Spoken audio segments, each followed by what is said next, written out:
Assalamualaikum warahmatullahi wabarakatuh. Perkenalkan, saya Helnanda Hukania dengan NIM 63020200111 akan menjelaskan materi tentang maqasid syariah dalam ekonomi Islam.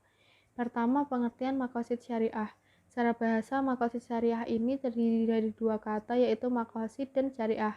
Maqasid adalah bentuk jamak dari maqsid yang berarti kesengajaan atau tujuan, sedangkan syariah berarti jalan menuju sumber air. Menurut istilah, maqasid syariah adalah kandungan nilai yang menjadi tujuan persyariatan hukum.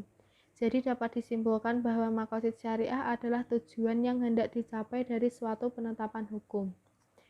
Kedua, kategori hukum maqasid syariah. Pertama, daruriyat. Daruriyat ini secara bahasa berarti kebutuhan yang mendesak atau darurat. Dalam kategori ini ada 5 hal yang perlu diperhatikan. Pertama, melindungi agama atau al-din. Untuk perseorangan, al-din ini berhubungan dengan ibadah yang dilakukan seorang muslim. Kedua, melindungi nyawa atau al-nafs. Dalam agama Islam, nyawa manusia adalah sesuatu yang tidak sangat berharga dan harus dijaga dan dilindungi. Seseorang muslim dilarang membunuh orang lain atau dirinya sendiri. Ketiga, melindungi akal atau al-akal. Yang membedakan manusia dengan hewan adalah akal. Oleh karena itu, kita wajib menjaga dan melindunginya. Islam menyarankan kita untuk menuntut ilmu sampai ke ujung dunia manapun, dan melarang kita untuk merusak akal sehat kita seperti meminum alkohol.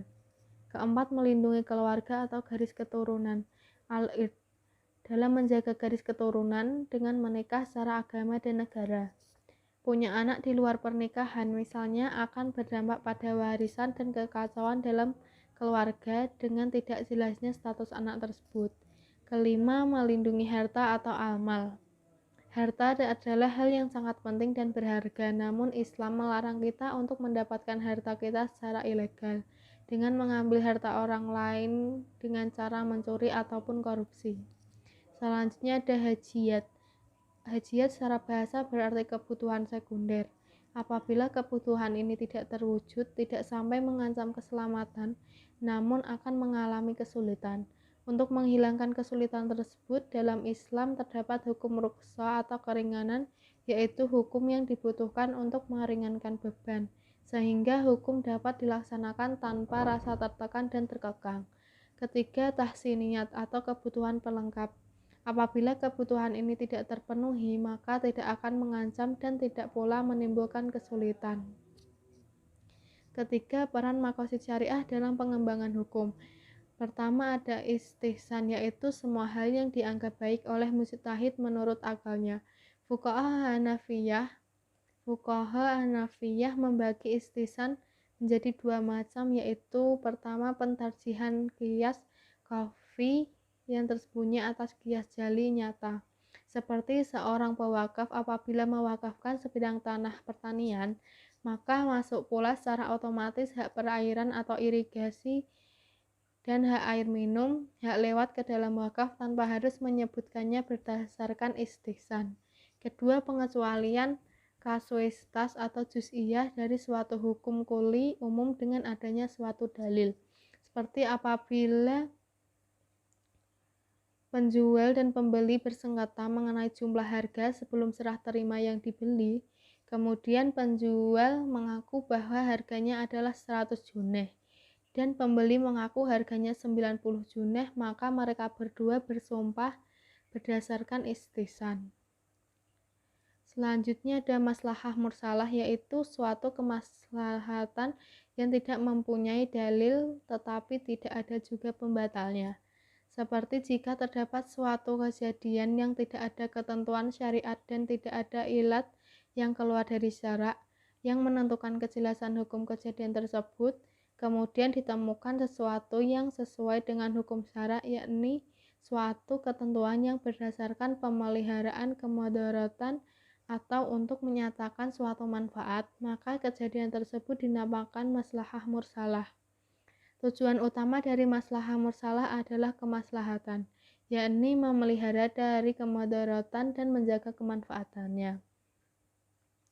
Materi selanjutnya ada pengertian sistem ekonomi Islam. Menurut Dumairi, sistem ekonomi adalah suatu sistem yang mengatur, serta menjalin hubungan ekonomi antar manusia dengan seperangkat kelembagaan dalam suatu tatanan kehidupan. Ekonomi Islam merupakan salah satu bentuk ekspresi atas kepercayaan iman seseorang terhadap Allah Subhanahu wa Ta'ala. Sehingga sistem ekonomi Islam ini sistem ekonomi yang aktivitasnya berpedoman pada Al-Quran dan hadis. Nilai fundamental ekonomi Islam. Pertama, tauhid atau keesaan mengandung arti bahwa semesta ini diciptakan dan didesain oleh Yang Maha Kuasa, yang esa dan tidak bersifat kebetulan. Kedua, khilafah atau perwakilan. Semua umat manusia khalifah di muka bumi ini. Manusia telah dibekali dengan semua karakteristik mental dan spiritual untuk mengemban misi secara efektif. Manusia sebagai khilafah diberi kebebasan untuk berpikir dan memilih mana yang baik dan buruk, jujur dan tidak jujur. Namun secara fitrah manusia ia baik dan mulia, mampu menjaganya. Ketiga adalah atau keadilan. Keadilan telah dipandang oleh fuqaha menjadi isi pokok dalam maqasid syariah, karena Islam sudah secara tegas menentang dan menghapuskan kezaliman yang dialami manusia di muka bumi ini. Selanjutnya, tujuan ekonomi Islam.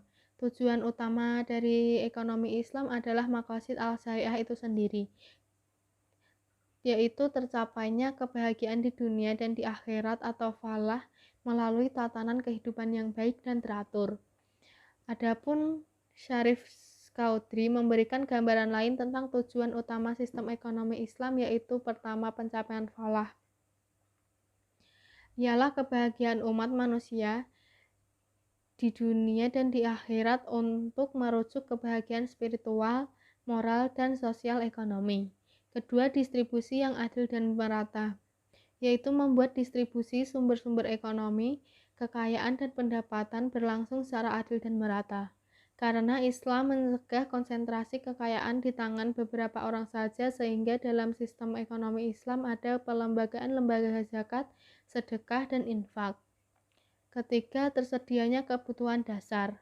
Sistem ekonomi Islam bertujuan bahwa setiap kebutuhan dasar umat manusia terpenuhi, seperti makanan, pakaian, dan tempat tinggal, dengan berdasarkan pada jaminan yang diberikan Allah dalam firman-Nya yang berbunyi, dan tidak ada suatu binatang melata pun di bumi melainkan Allah lah yang memberi rezekinya, dan Dia mengetahui tempat berdiam binatang itu dan tempat penyimpanannya. Semuanya tertulis dalam kitab yang nyata, Lauh Mahfudz. Yang keempat, tegaknya keadilan sosial, yaitu dengan menegakkan keadilan sosial ekonomi bagi seluruh anggota masyarakat. Kelima, mengutamakan persaudaraan dan persatuan. Keenam, pengembangan moral dan material. Hal ini bisa terwujud dengan sistem pajak dan fiskalnya, terutama zakat. Ketujuh, sirkulasi harta, dengan mencegah penimbunan dan menjamin sirkulasi harta secara terus-menerus. Yang kedelapan, terhapusnya eksploitasi. Tujuan ini, sistem ekonomi Islam tidak ingin adanya eksploitasi atas orang lain. Realisasinya adalah dengan mengharamkan bunga yang di dalamnya mengandung eksploitasi yang luar biasa atas manusia. Materi selanjutnya ada hubungan ekonomi Islam dengan maqasid syariah. Tujuan diturunkannya maqasid syariah adalah untuk mencapai kemaslahatan dan menghindari kemafsadatan pada dua dimensi waktu yang berbeda, yaitu dunia dan akhirat. Untuk menyusun ekonomi Islam tidak bisa dilepaskan dari teori maqasid seperti yang telah dijelaskan sebelumnya. Ekonomi Islam yang dalam banyak hal ada reinkarnasi dari fikih muamalat yang sudah semestinya mengembalikan elastisitas fikih dengan menjadikan maqasid syariah sebagai the ultimate goal dalam proses tersebut.